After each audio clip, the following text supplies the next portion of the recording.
So let's talk about registration. Do eFoils need to be registered? Well, this is going to be a personal question for each person in their own state or their own country. As eFoils and other electric personal watercraft have continued to grow in popularity and variety and availability, it's my personal opinion that eventually every state, every location will require registration of these new types of personal watercraft. The whole of these eFoils and other personal electric craft do have an HIN, which is the same as a VIN or VIN for your car. It stands for Whole Identification Number, which you will be using for registration of your eFoil or other eSurf watercraft. I can share with you my personal experience with registering my equipment in both Arizona and Utah. So welcome to Lake Powell. Lake Powell is mostly in Utah, but it is also in Arizona. And so that is one of the reasons why I have experience with registering in both states. Neither Arizona or Utah have any exceptions or loopholes for small watercraft like eFoils that I have been able to find. The only exceptions I've been able to find are for inflatable watercraft with a small attached motor. I have 3 eFoil decks from 2 different brands, and I have 2 motors, one for each brand. Only one of my decks have I registered in Arizona because I found that Arizona was much more difficult than Utah, and I'll get into that in a moment. So in Utah, you register through the DMV, the same location as you would a motor vehicle.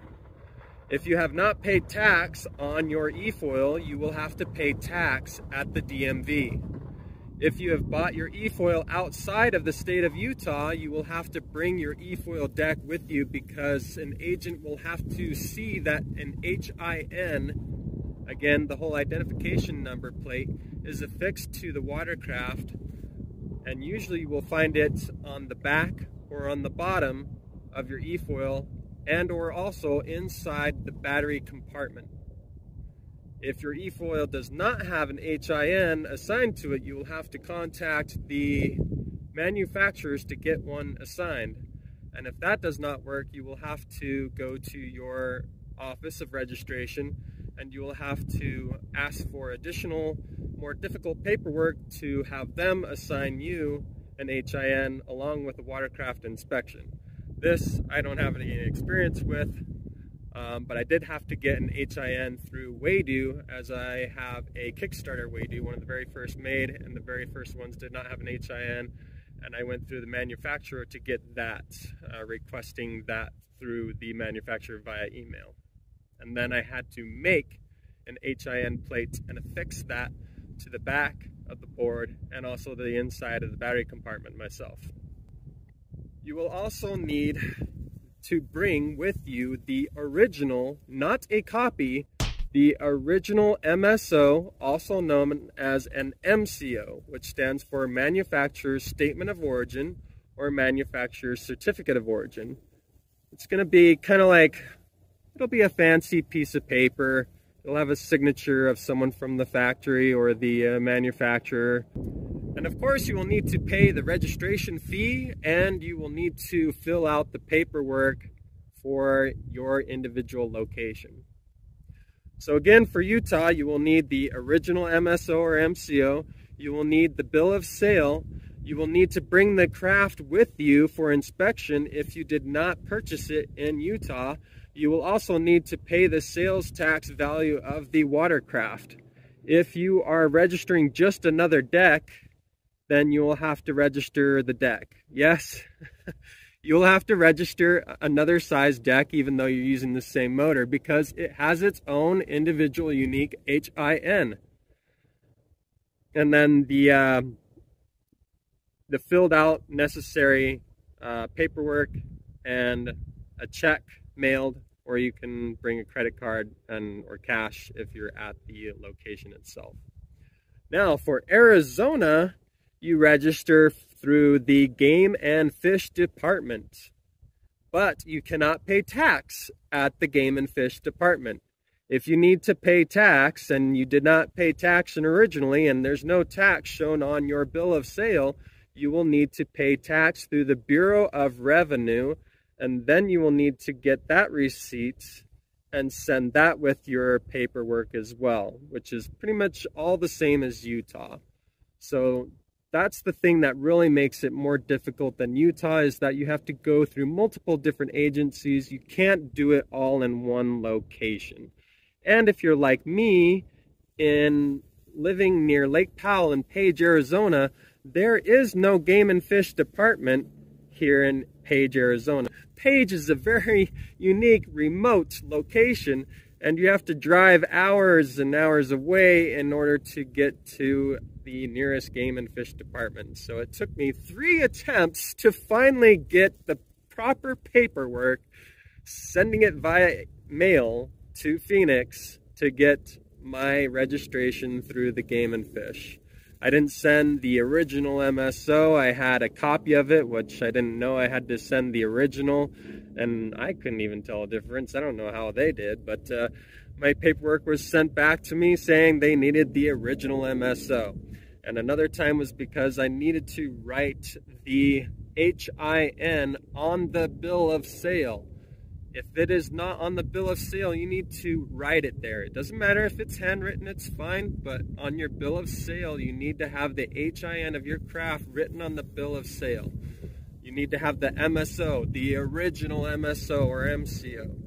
And you need to have the bill of sale and that tax proven that it's been paid, and your fee via check if you're mailing it, or whatever source of funding if you are in person, and your necessary filled out paperwork.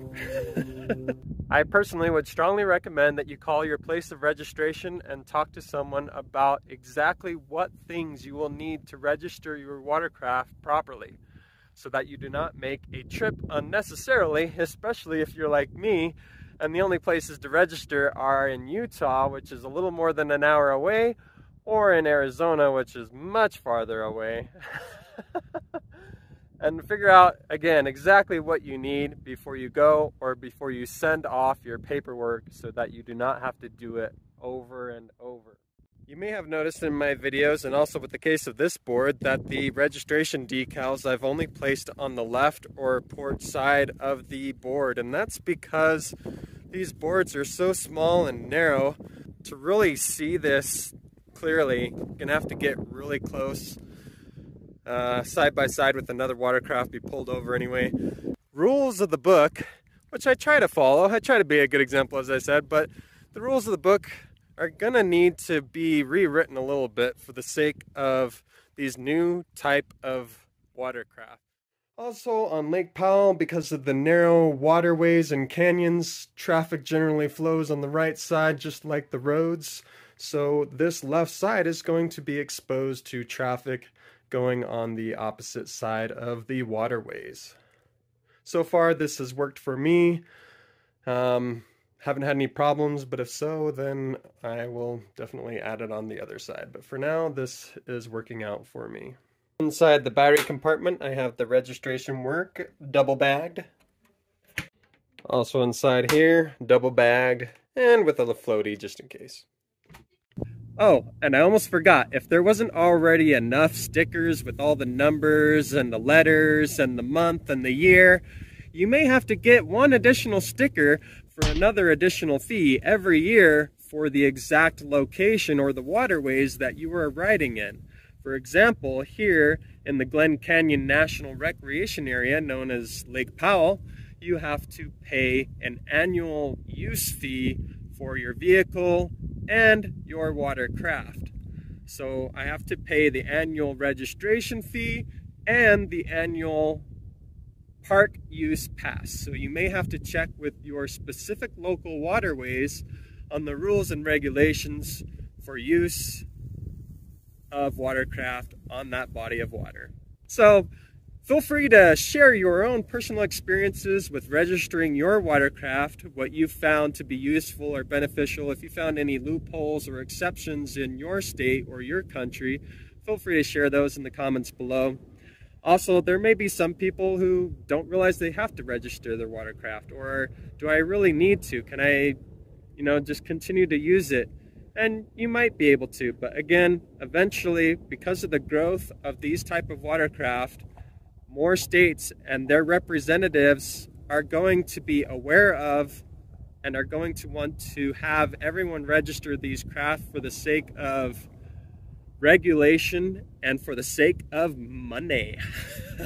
So as you're out there, because all eyes are on us, because we have these wonderful, unique, cool watercraft, be sure to be respectful and responsible, whether you register now, right away, or later, and we will be able to continue to use the waterways and have no challenges or banning against our watercraft in the future, as we have seen with some personal electric vehicles such as skateboards and one wheels and stuff in other states and countries. Currently, I'm working with the challenge of making eFoils and other electric surfboards commercially allowed on Lake Powell. Currently, the Park Service does not allow commercial use authorization of eFoils such as lessons.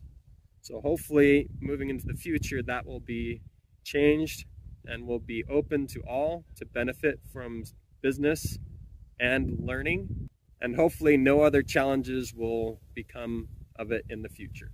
To assist in preventing any challenges coming in the future, we all need to be respectful and responsible as we ride our eFoils to set a good example for all those who are watching us on our really cool, awesome, flying, surfing machines, so that we can all continue to live life to the fullest.